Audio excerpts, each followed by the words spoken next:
Maintenant, parlons de cette attaque sanglante devant une synagogue à Manchester, en Angleterre, en pleine célébration du Yom Kippour. 2 victimes et l'assaillant sont morts dans ce qui est déjà considéré comme un geste terroriste.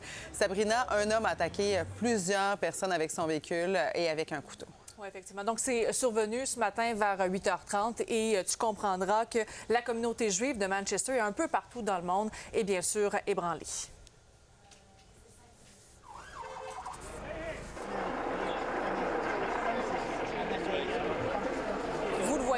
Vous le voyez sur les images, les gens qui étaient en état de choc après qu'un homme ait foncé avec une voiture sur des piétons. Ensuite, l'individu aurait poignardé des gens sur place. C'est survenu donc tout juste devant la synagogue d'Eaton Park à Cropsall. C'est dans un quartier au nord de l'agglomération de Manchester. Alors, le bilan, pour l'instant, on parle de 3 personnes qui sont décédées, dont l'assaillant. Il a été tué par les forces de l'ordre. Il y a également 3 personnes qui ont été grièvement blessées.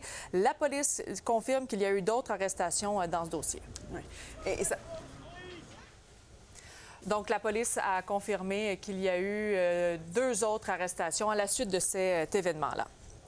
Bon, alors Sabrina, on disait d'emblée, hein, c'était très, très occupé aujourd'hui. Ça s'est d'ailleurs produit le jour d'une importante fête juive.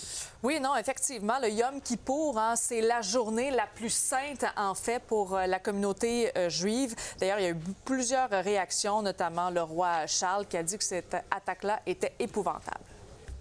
Additional police assets are being deployed to synagogues across the country, and we will do everything to keep our Jewish community safe.